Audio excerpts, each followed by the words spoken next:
데이터 사이언스 개론 6주차 두 번째 시간 강의를 시작하도록 하겠습니다. 그 첫 번째 시간에서 여러분들에게 정규 분포에서 확률 계산은 평균이 0, 분산이 1인 표준 정규 분포를 이용해서 해야 편리하다. 그래서 여러분들 정규 분포에서 확률 계산은 일단 잿변환, 표준화 변환으로 잿으로 바꾸어서 표준 정규분포 표를 이용해서 확률 계산을 한다. 그렇게 여러분들 꼭 기억하라고 했죠. 그 과정을 요 두 번째 시간에 여러분들에게 이해를 시켜주도록 하겠습니다. 자, 슬라이드를 넘길게요. 표준화 변환을 이용한 표준정규분포 유도해서 거기에 보면은 먼저 표준화 변수를 제시라고 하는 기호를 썼습니다. 일반적인 확률 변수는 x였죠, x. 평균이 뮤, 분산이 시그마 제곱인 경우 x 물결 표시 n 가로 열고 뮤, 시그마 제곱. 그 슬라이드에 보면 빨간 글씨로 되어 있죠. 그것이 그 맨 아래 그림은 표준 정규 분포로 해가지고 평균이 0으로 왔고 표준 편차가 1로 왔죠. 그렇죠? 그리고 그 제 변환을 통해서 제 값이 계산돼 나오는 것. 표준 정규 분포표는 평균이 0, 분산이 1인 분포입니다. 그래서 여러분들 보면 우측에 네모 박스가 3개 나와 있을 거예요. 정규 분포가 있습니다. x가 확률 변수 x가 기존의 확률 변수 x가 정규 분포 n, 평균이 뮤, 분산을 시그마 제곱을 따른다. 표준화 z 변화는 뭐예요? 기존의 확률 변수 x, i라고 되어 있죠. 마이너스 뮤, 평균을 빼고요. 위에서 보면 표준 편차가 시그마죠. 그렇게 바꾸는 거죠. 그렇게 바꾸면은 z는 뭐가 된다? 평균이 0, 분산이 1인 표준 정규 분포가 된다. 이렇게 여러분들 확인하면 되는 겁니다. 다음 페이지로 가볼게요. 실질적으로 표준화 변환의 예를 3개를 여러분들 들어줘 볼게요. 먼저 검은색 맨 왼쪽 그림을 보세요. 그 평균이 얼마죠? 마이너스 2. 표준 편차가 얼마죠? 1이죠. 그럼 z 변화는 이렇게 하는 겁니다. 기존의 확률 변수 x 빼기 평균 얼마? 마이너스 2. 평균을 뺐죠. 나누기 얼마? 표준 편차 1. 이러면 z 변환이 되는 거예요. 그 다음 가운데 있는 파란색 그림을 한번 보세요. 파란색 그림을 보면 평균이 3이고 표준 편차가 2분의 1이잖아요. 그래서 z 변화는 기존의 확률 변수 x 마이너스 평균 얼마? 3. 나누기 표준 편차 얼마? 2분의 1로 나눠주면 되는 거죠. 그러면 z 변환이 되는 거예요. 맨 우측에 보면은 그 하늘색 그 그림이 있죠. 평균이 얼마? 9라고 나와 있습니다. 표준 편차는 얼마라고 나와 있어요? 2라고 나와 있죠. 그럴 때 표준화 변환 z는 기존의 확률 변수가 얼마? x 마이너스 평균이 얼마? 9 나누기 표준 편차가 얼마? 2. 그러면은 그 아래 그림과 같이 가운데 복판에 평균이 0으로 돼 있죠. 뮤 플러스 시그마가 1로 왔죠. 뮤 플러스 2 시그마는 2로 왔어요. 뮤 플러스 3 시그마는 3으로 왔어요. 그 말은 뭐예요? 평균이 0, 분산이 1이라는 거잖아요. 뮤가 0으로 뮤 플러스 시그마가 1로 왔다는 건 뮤가 0이고 시그마가 1이란 얘기잖아요. 뮤 플러스 2 시그마가 2로 왔다는 건 뮤가 0, 시그마가 1이니까 2가 된 거죠. 뮤 플러스 3 시그마에 뮤 0, 시그마 1을 집어넣어 보세요. 그럼 3이 되는 거 확인할 수 있죠. 그래서 이렇게 평균과 표준 편차가 다른 세 가지 정규분포 모양이 z 변환을 통해서 전부 평균이 0, 분산이 1인 그런 표준 정규 분포로 변환돼서 온다라는 걸 볼 수가 있습니다. 다음 페이지로 넘어가 볼게요. 실질적으로 정규 분포에서 확률 계산을 하도록 하겠습니다. 여러분들 이건 워낙 중요하기 때문에 여러분들 꼭 기억을 해야 됩니다. 표준 정규 분포를 이용해서 이제 확률 계산, 정규 분포에서 확률 계산을 어떻게 하는가 그걸 찬찬히 설명을 해줄게요. 거기 보면은요. IQ와 관련되는 자료예요. IQ 지능지수 자료가 평균이 얼마래요? 100. 뮤가 100이라는 얘기입니다. 뮤가 100. 표준 편차가 16이래요. 즉 시그마 이꼬르 16입니다. 시그마 이꼬르 16이라는 거예요. 정규분포를 따를 때. 그러니까 이런 거죠. 지능지수를 확률 변수 x라고도 보세요. 지능지수를 확률 변수 x라고도 보세요. 그러면 x는 물결 표시 따른다. 대문자 n 가로 열고 평균이 얼마? 100. 표준 편차가 얼마? 16의 제곱 가로 닫고 이렇게 기호로 표시할 수 있는 거죠. 그럴 때 지능 지수가 115에서 140 사이에 있을 확률, 정규분포에서 확률을 계산해 달라고 했잖아요. 그러면 우리가 구해야 되는 식은 이런 거잖아요. P 가로 열고 지능 지수 115에서 140 사이라고 하니까 확률변수 X 지능 지수가 115보다 크고 140보다 작고 거기 양쪽에 등호가 다 붙더라도 연속형인 경우는 면적을 가져가기 때문에 값이 차이가 나지 않습니다. 등호를 붙여도 관계없습니다. 자, 그럴 때 그러면 맨 왼쪽 115는 Z 변화를 통하면 어떻게 바뀌나 봐봐요. 자기값 115 빼기 평균 얼마? 100 나누기 표준편차 16 그러면 0.94가 되죠. 그치? 0.94.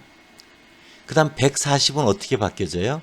자기값 140 마이너스 평균 얼마? 100 나누기 표준편차 16 그럼 2.50이 되는 거죠. 그쵸? 그래서 위에가 그림을 보면은 확률변수 X, IQ로 되어 있는 X로 봐서 115에서 140까지의 그 하늘색으로 색칠이 되어 있죠. 그 땅덩어리 면적은 재수로 바꾸면 어떻게 돼요? 100 평균은 0으로 왔고요. 115는 0.94로 왔고요. 140은 2.50으로 본 걸 알 수 있죠. 그래서 그 땅덩어리 면적을 구하면 됩니다. 그랬을 때 여러분들 제수르바 2.50, 즉 140보다 아래쪽 왼쪽으로 땅덩어리 다 색칠하면요. 그 땅덩어리 면적이 0.9938이 나옵니다. 그것은 통계표에 나와 있습니다. 나중에 여러분들 이런 걸 시험을 볼 때는 제가 그 표 값을 여러분들한테 줄 겁니다. 그 다음에 Z로 봐서 0.94, X로 봐서 115, 왼쪽 땅덩어리 면적을 다 색칠해 보면요. 그게 0.8264가 나와요. 그래서 140 아래쪽에서 115 아래쪽을 빼면 Z로 보면 2.50 아래쪽에서 0.94 아래쪽을 빼면은 0.9938 마이너스 0.8264에서 0.1674. 즉 IQ가 115보다 에서 140 사이에 있을 확률은 16.74% 정도 된다. 이렇게 여러분들 구할 수가 있는 겁니다. 다음 페이지로 가볼게요.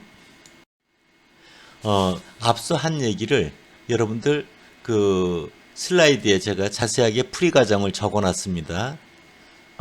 맨 위에 보면 상세 풀이라고 되어 있고요. 주어진 조건은 확률 변수 X, 그걸 지능 지수라고 했죠. IQ는 평균인 뮤가 100이고 분산 시그마 제곱이 16제곱인 정균포를 따른다. 즉 표준 편차는 16이다. 그래서 기호로 보면 앞서 슬라이드에서 제가 설명을 드렸죠. X가 따른다 물결 표시 N 정균포를 가로 열고 평균이 100 분산이 16의 제곱이다 이거죠. 시그마 제곱이 16의 제곱 뮤가 100이에요. 우리가 구하고자 하는 것은 P가 115보다 크고 X가 140보다 작거나 같다는 얼마인가. 정균포에서 확률 계산이죠. 정균포에서 확률 계산은 어떻게 하라고요? 표준화 변환 재수로 바꾸어 표준 정균표를 이용해서 구한다. 이렇게 돼 있는 거죠.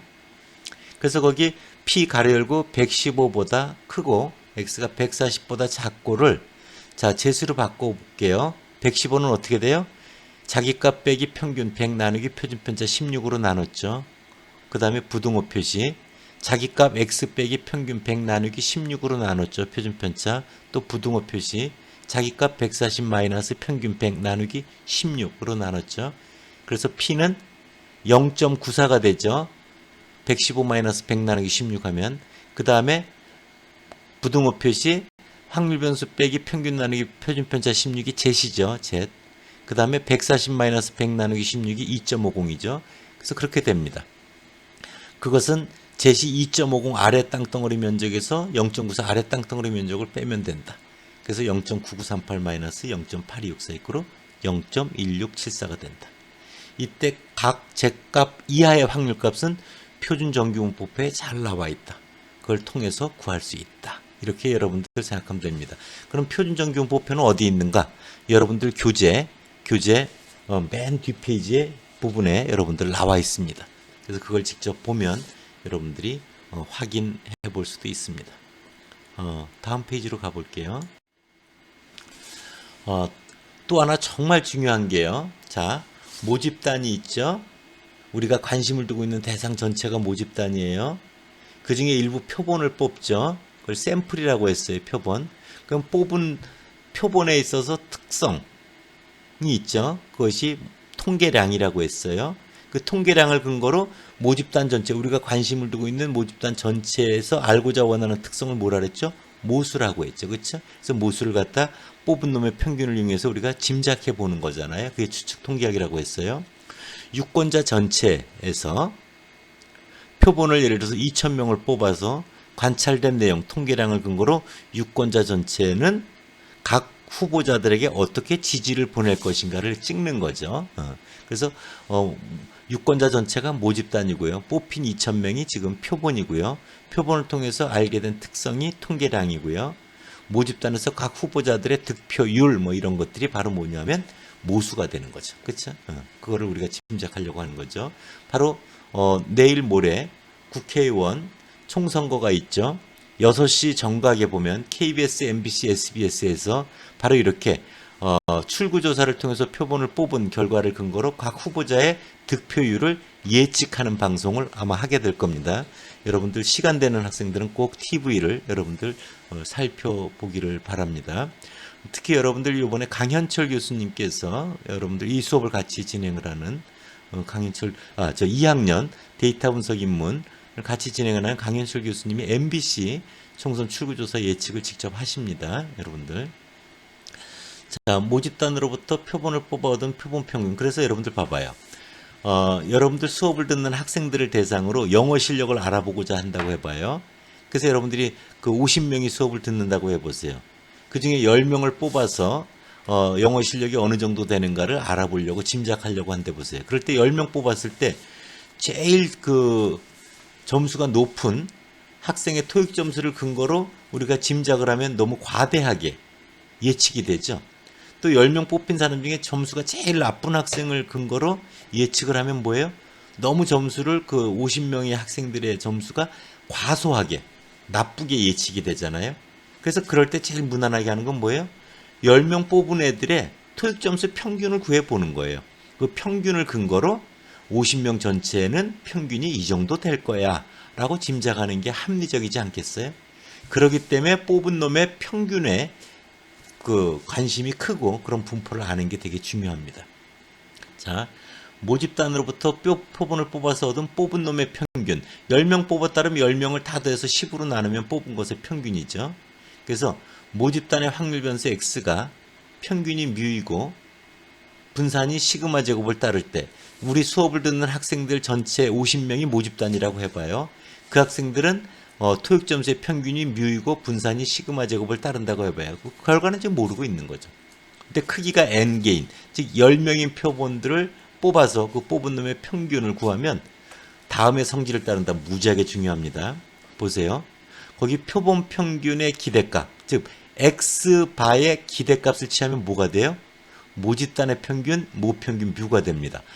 그래서 우리가 뽑은 것의 평균을 기대해보면 그게 모집단의 평균 뮤가 되는구나. 대단히 훌륭하죠. 우리는 뮤를 짐작하려고 하는 거니까.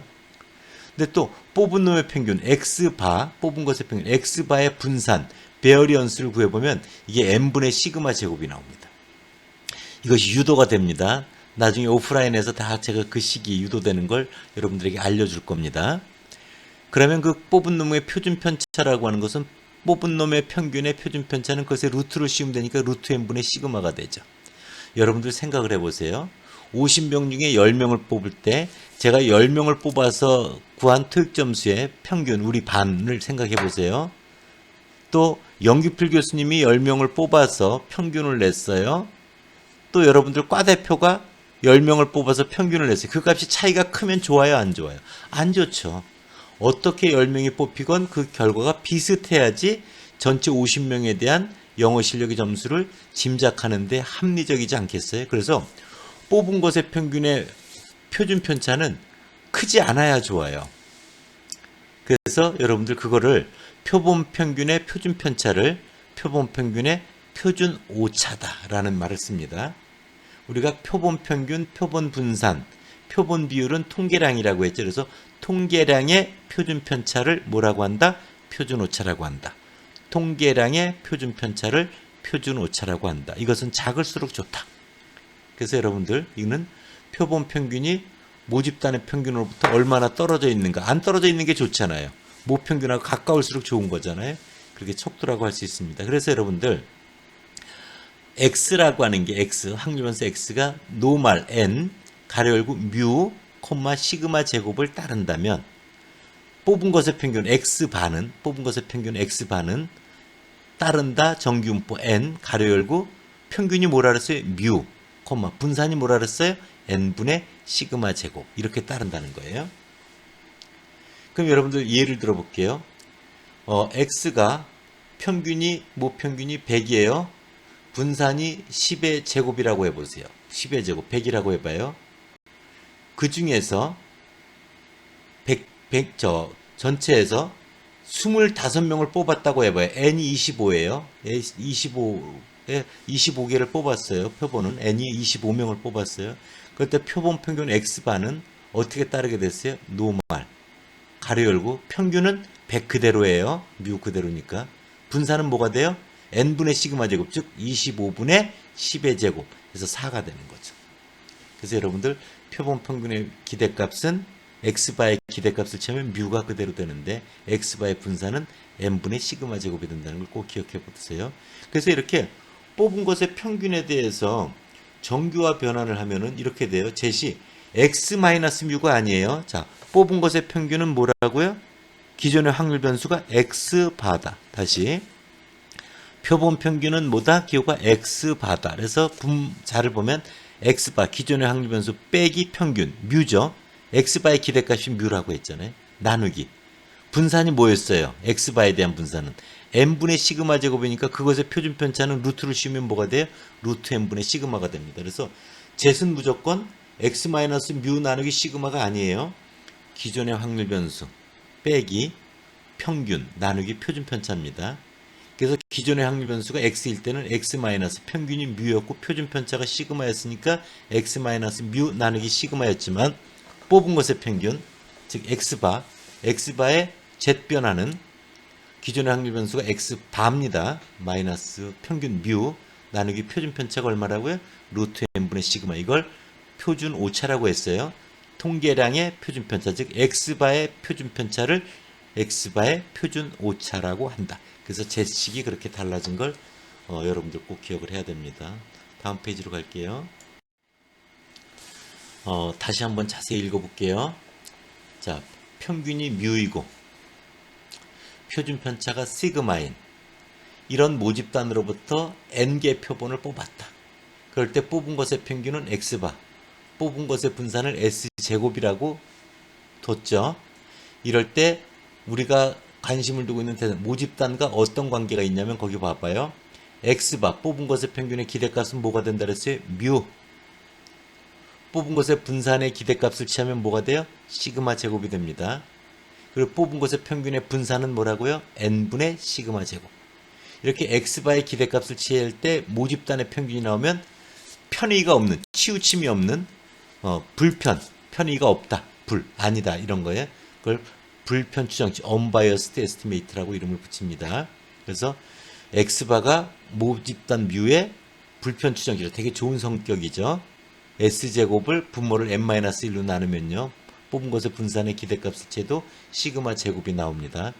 그래서 여러분들 분산을 구할 때 n으로 나누지 않고 n-1로 나누는 건 바로 이렇게 좋은 성질이 있기 때문에 그런 겁니다. 뽑은 것의 평균의 표준 편차는 루트 n분의 시그마 이걸 표준 오차, 스탠다드 에러, 표본 평균의 표준 오차라고도 한다. 통계량의 표준 편차를 표준 오차라고 한다 그랬어요. 이것이 바로 표본 평균이 모평균으로부터 얼마나 떨어져 있는가를, 그러니까 표본 뽑은 것의 평균이 모평균 뮤로부터 안 떨어져 있을수록 좋잖아요. 그래서 이 표준 오차는 작을수록 좋습니다. 결론적으로 표본 평균의 평균은 표본 평균의 기대값은 모집단의 평균과 같고 표본 큰 게 n이 클수록 n분의 시그마 제곱이니까 n이 클수록 분모가 커지니까 뽑은 것의 평균의 분산이 0에 가까워지죠. 그래서 표본의 크기가 클 때는 모집단의 평균이 뮤 근처에 x바가 밀집해서 분포한다는 걸 알 수 있는 거예요. 더 나아가 모집단의 분포가 정규 분포 x가 노멀 뮤 시그마 제곱을 따른다면 뽑은 것의 평균 x바는 정규분포 노말 뮤 n분의 시그마 제곱을 따르는 걸 잊지 마세요. 그래서 정규화 변환을 하면은 기존의 확률 변수가 뭐라고요? x바 마이너스 평균이 뭐라고요? 뮤. 표준 편차가 뭐라고요? n분의 시그마 제곱에 루트를 씌운 루트 n분의 시그마. 그래서 이것이 평균이 0, 분산이 1인 표준 정규분포를 따르게 돼서 바로 똑같이 표준 정규분포 표를 이용해서 앞에 한 것과 같이 확률 계산을 할 수 있게 된다. 이걸 여러분들 정말 중요하게 기억을 해야 됩니다.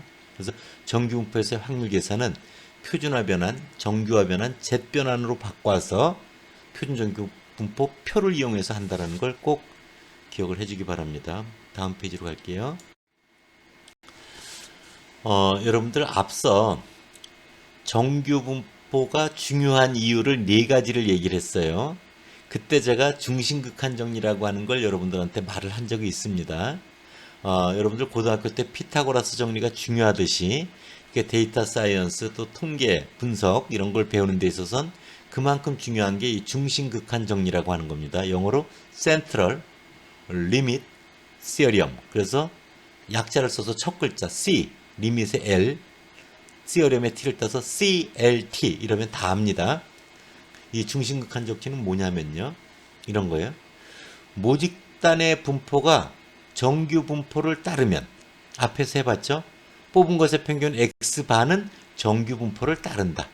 평균이 뮤, 분산이 n분의 시그마 제곱. 이렇게 여러분들 기억을 했잖아요. 앞에서. 근데 만약에 우리가 관심을 두고 있는 모집단의 분포가 정규 분포를 따르지 않으면 어떻게 될까? 이럴 경우에는 뽑은 것의 평균 X바의 분포가 정확히 정규 분포를 따르지 않습니다. 그런데 샘플을 많이 뽑으면 1000명 중에 30명 뽑은 보다 1000명 중에 100명 뽑아서 하는 게 더 정확하겠죠. 그렇죠? 표본 크기 n이 이렇게 충분히 큰 경우 보통 30 이상이라고 많은 책에서 소개가 되는데요. 절대적인 기준은 아닙니다. 그래서 표본 크기가 n이 충분히 크면 경험적으로 30 이상 정도 되면 근사적으로 정규 분포를 따르게 된다라는 게 그 중심극한 정리의 기본입니다. 이런 것들을 중심극한 정리라고 하며 이런 여러 통계량들이 이런 근사 분포를 구하는데 되게 중요한 역할을 합니다. 그래서 여러분들 자 중심극한 정리는 이거예요. 모집단의 분포가 X 확률 변수 X의 분포가 연속형 분포건 이산형 분포건 또는 그 중심을 근처는 쌍둥이가 아니라 비스듬하게 치우쳐 있는 분포건 관계없이 표본의 크기가 충분히 크면 뽑은 것의 평균 X바의 분포가 근사적으로 정규분포 뮤 n분의 시그마 제곱으로 접근된다는 거예요. 그래서 많은 데이터 분석을 할 때 이 자료는 정규분포를 따른다라고 가정을 하고 분석을 하는 경우가 많은데요. 이 이유가 바로 이런 중심극한 정리를 고려해서 생각한 것이다. 그래서 바로 이런 중심극한 정리를 이용하면 많은 경우 정규분포로 근사해서 정규분포를 따르지 않는 모집단의 형태의 분포가 있더라도 뽑은 것의 평균 X바의 분포가 정규분포를 따른다는 걸 이용해서 근사적으로 확률을 잘 구해낼 수 있습니다. 그래서 이 중심극한 정리는 정말 중요합니다. 여러분들 두 번째 시간에서는 여러분들 표준화 변환하는 모습을 봤고요. 정규분포에서 확률 계산을 할 때 바로 그 Z 변환으로 바꾸어서 표준 정규분포 표를 이용해서 확률 계산을 하는 것을 여러분들 보여줬습니다. 또한 뽑은 것의 평균, 표본 평균의 분포는 정규분포 뮤 n분의 시그마 제곱을 따른다는 걸 여러분들 즉 X바의 기대값은 뮤, X바의 분산은 뭐라고요? n분의 시그마 제곱.